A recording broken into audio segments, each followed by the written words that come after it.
Alright, we're going to go over how to assemble your Quadtari kit. If you open up the box, you should have a PCB that looks like this. You should have 4 multiplexers,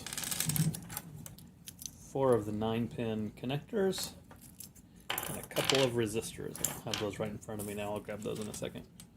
First thing you're going to want to do is put the multiplexer, is to populate the board, starting with the multiplexers. You have the nice outlines here that tells where everything goes on the board. An important thing to notice is the multiplexers have a little notch on one side of them. That has to go in the same direction as the notch on the board. If you have it around backwards, it's not going to work, and it might even damage your Atari, so don't do that. Make sure that when you populate them, they go this way. Now if you notice, the legs on these things are kind of angled out a little bit. It's not going to fit in the board nicely. So the first thing you really need to do is to shape these legs to go into the board. The easiest is if you have one of these, it's called a IC shaper tool. You can drop it in there and squeeze, and it gets it all lined up nicely. If you don't have a tool like that, you can use the table. It just takes a little bit more work to get it right. You kind of press down, you do it gently on both sides until it gets about the right shape. It takes a little bit more iteration because you don't want to bend it too far. You kind of have to guess the angles. So I prefer to use one of these, or $2 or $3 on Amazon, something like that. Pretty cheap and handy, but if you don't have one, it's not necessarily worth going out and buying one just for this project. So I'm going to shape all these, get them bent nicely. And then once those are ready, I'm going to put them into the board. So make sure you can see there. They should just drop in pretty nicely if you have them shaped correctly. Sometimes a pin's slightly bent and you have to wiggle them in. Now what I like to do so it doesn't fall out immediately is just crimp some of these just a tiny bit down with my fingers, just so it doesn't immediately fall out of there and get lost in the table. So I'm going to do all 4 of these. Crimp in the back a little bit. Once again, making sure that as I put it in, that this notch matches up with this notch. Very important to do that.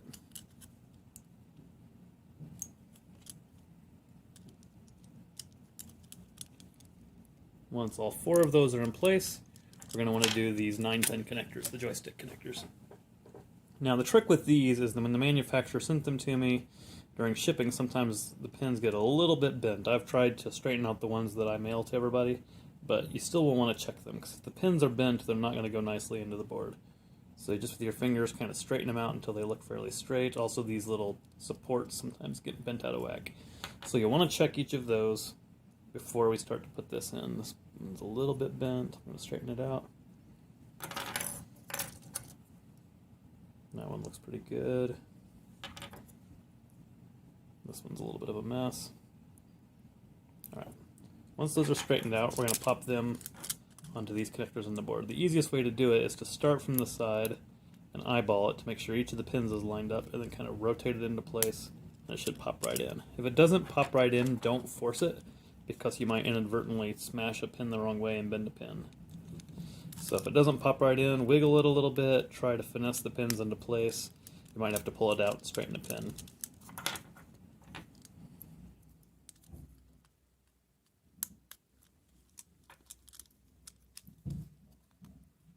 This one looks like it's a little too bent. I'm going to straighten it.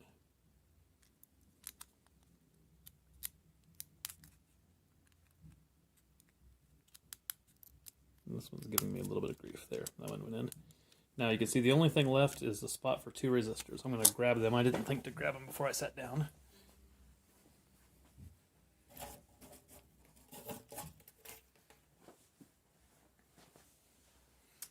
They should look about like this. And these you'll also want to pre-bend just to match the holes. It'll be easier if you bend them ahead of time. I like to use the side of this tool here to kind of shape them, but really you can use just about anything as long as it's about the right size, or you can just bend them around your finger. Slide them in.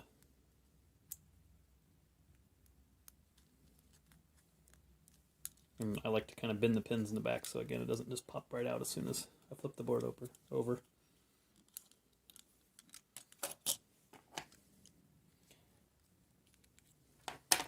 If you do a good job, you can make it look nice and neat there on the top, but it's definitely not important to do. That's a little ugly, but that'll work. All right. Then before you do anything else, take a look at it. Double check or triple check that all of your multiplexers, the notches are going the right way. Everything looks okay. And then next we're going to solder it. Now the next step is to take these components that we have already on the board, to flip the board over and solder them into place. Now I like to use something like this, which holds the board in place kind of at an upward angle so it's not completely upside down. It gets it nice and easy to work on. So I'm going to use that as I do it. If you don't have one of those, you're fine just setting it down flat on the table. The problem with that is sometimes the pieces are going to want to fall out a little bit more if you have it down flat. So you just have to be careful about that. I'm going to plug it into, actually I'm going to do it this way, I like that better. Plug it in here. Now I'm not going to give an in-depth soldering lesson. There's lots of tutorials on the internet about the best ways to do soldering like this. If you're not very familiar with soldering, this isn't too hard of a soldering job, but there are a lot of joints you need to solder. The trick really, I'm going to talk through it just real fast, and then if you need more help, I suggest you turn to any of the tutorials that are out there, is for each of these joints, and there's, bajillion of them down here, you hold the soldering iron and solder on it for just a second, and then you touch the solder, feed the solder in there, and it should flow, I don't know if you can see that well or not, flow into a nice little clean joint, filling up the place between the pin and the hole. So a few tricks to keep in mind when you're feeding the solder in. First, when you're touching the soldering iron to it, make sure you're touching both the pad and the pin that you're trying to solder, and then touch this solder, feed it into the pad and the pin. Don't just slobber it all over the soldering iron. One other thing to keep in mind is these 4 ICs. You don't want to give too much heat to them, so if you're having trouble with one solder joint and you spend a long time on it and you keep adding more heat and give it a break. I've never had one go bad from applying too much heat to it. They can withstand quite a bit, but I've been told over and over that if you focus too much heat on one of the pins, you can damage the ICs, so you don't want to do that. I'm not going to show a video of doing every single joint on here, but you're going to want to do all of these, all the ones for all 4 ICs, and all the 9 for over here, and all the resistor ones as well. For each one, make sure that you see that the solder is flowed into the space between the pin and the pad, so that you know that it's actually making a good connection. That's particularly important with these resistors because the pad is a whole lot smaller for them, so you really need to make sure that the solder gets in there good. One other trick that I like to do with these to make sure that components don't fall out as I'm soldering is to do one solder joint just on each component before I'm finished. That way I'm sure that piece isn't going to fall out as I'm going. So I recommend you do all of those. I'm going to pause the video and show you how to do the next part after that. Now after you finish soldering all the pieces on, it should be nice and sturdy. If anything's wiggling, you need to check those because it should be fairly solid at this point. The next thing we're going to want to do is actually to connect the cables that run to the Atari. This is probably the most tedious and annoying part of the operation. I'll show you how I do it, but I'll tell you what are the most important parts. So if you look up here on the board, this is going to be the connector for player 1 and 3 here. This is going to be the connector for player 2 and 4. So one of these cables is going to go to that connector and one of them to this connector. You'll see here printed fairly small the order of the cables, or of the little wires, as they go into each of these holes. So on the bottom row, it's red, black, gray, orange, brown. The top row, it's green, white, blue, yellow. So you're going to take your cable here. I find the easiest way to do this, and you may have your own technique if you're actually good at doing soldering, and I'm actually not the world's best at this sort of thing, so there may be all sorts of better techniques. But I find the easiest way to do it is start with the red one, plug it through, use my other hand to actually bend the wire down so it sort of makes a hook. It's hooked like this behind it and hanging on there. I'm using gravity a little bit to make sure that the wires aren't floating around. Because it's hooked on down there, it stays in place. I'm going to see if I can flip it around and show you what I mean by hooked on there. I bent it down this way so that it's kind of hanging on. So I do the red, the black, the gray. Sorry, my video's not great here. The orange. for each one. I'm bending it down with my finger behind here. And the brown.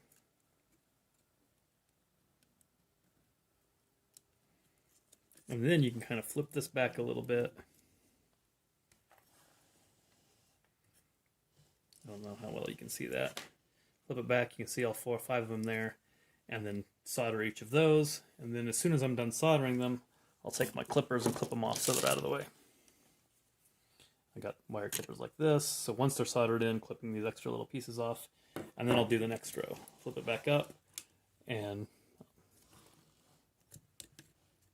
I'll do on the top row here the next row of colors, which is green, white, blue, yellow, just in the same way. Sometimes I like to flip them up instead of down so that they don't get connected to these wires that are already in the way. But stick them through, solder them, clip them off.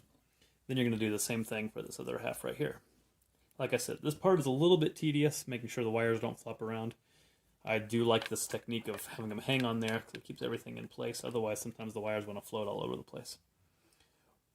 Once you get this connector, all of them connected, and then the other wire or the other cable all connected in here, we're going to go on to the next step. Okay, at this point you should have finished soldering these guys on. You flip it over. Make sure, I haven't clipped everything off yet, but make sure that you've got everything clipped off. For example, I didn't mention before, you've got these leads from the resistors. You want to clip those off so they're not interfering with each other and bending and getting in the way of each other.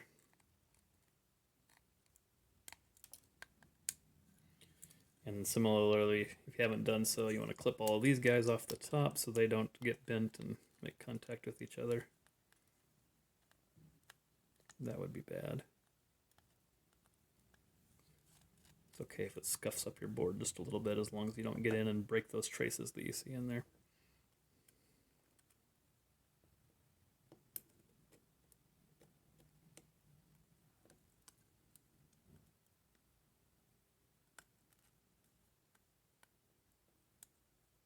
Alright, now that you have that cleaned up, it's going to be time to put it in your case. Before you do that, I recommend you pause at this point and actually test it in your Atari. If you did something wrong, it's going to be a whole lot easier to go back and check it now than it is to be in the case. Then you have to unscrew it from the case and take the case apart to try to correct things. If something is wrong, I recommend you just go back and check each of your solder joints. Often you'll find that either you accidentally connected 2 of them together, you bridged them together, at which point you'll need to clean it up with either some solder wick or just give it some heat and hope that the solder jumps back onto the pads. Or you'll find that some of your pins maybe didn't have enough solder and they're kind of floating in their hole and didn't get connected. So those are the things to watch out for. If it's still not working after you've checked those things, feel free to shoot me an email, nathan@bitethechili.com, and I can help you to debug it. The next thing we're going to do is put it in the case. So you've got the 2 parts of the case, the back side, the front side. So you're going to drop it right here in the front side, and then take the little bitty screws, little tiny silver ones. I hope they're still silver by the time I get this to everybody. It's possible that I will replace these parts with a different, cheaper screw. But the little bitty ones, and we're going to put them in. There's 4 screws, even though there's 6 holes. We're going to do them in the outside corners. Now I'm going to use my big screwdriver here. These are a really tight fit, so you're going to have to give some pressure to them. They're not just going to screw in if you just kind of gently press downward. You have to give it some downward oomph. And you don't want to over tighten them because it'll kind of start stripping out the plastic, but you want to get it enough just so it'll hold down the board.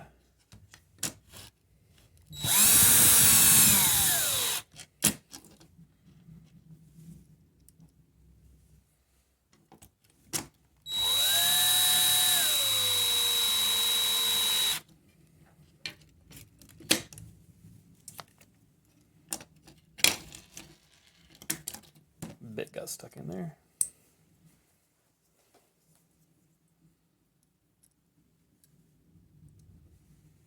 Do one more. Having trouble with this last one. Oh, for heaven's sake.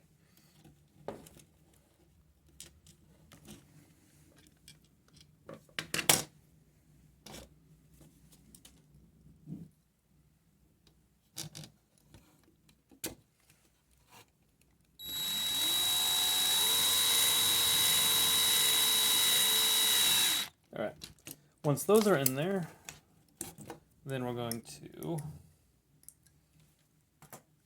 work on closing it up. Now, the trick is you want these cables, the little thin part right here, to sit in that hole. And then we're going to put the lid on. Now, the lid is going to be pretty tight at the top, and it's not going to want to go together at first because the whole point is we have to have some pressure to hold these things on. So you kind of have to wiggle it a little bit until they're in the right spot. And it's going to feel like they're not going to fit or they're just going to slip out. We kind of wiggle it around until you got it pretty close. And then just to test it, squeeze it pretty hard. And if these feel vaguely firm, if you're squeezing it hard, then they're in a good spot. Then what you want to do is take your big black screws. We're going to start with the ones up here because these are the ones we really need to tighten down to make sure that holds firm. Now, if you're using a power screwdriver like I am, you really want to be careful not to over-tighten it. If you over-tighten it here, you can definitely break off the plastic with the screws screw into it. So as soon as you start getting some resistance, you want to stop or set your screwdriver to the lowest setting. There we go. And if everything is good, these cables are fairly firm in there, and you can do the last two screws.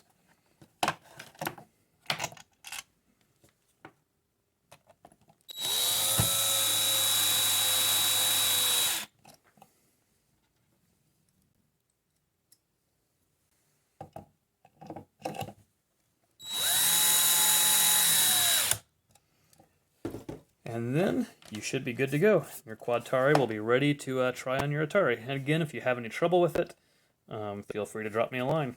Good luck, and thanks for buying the Quadtari.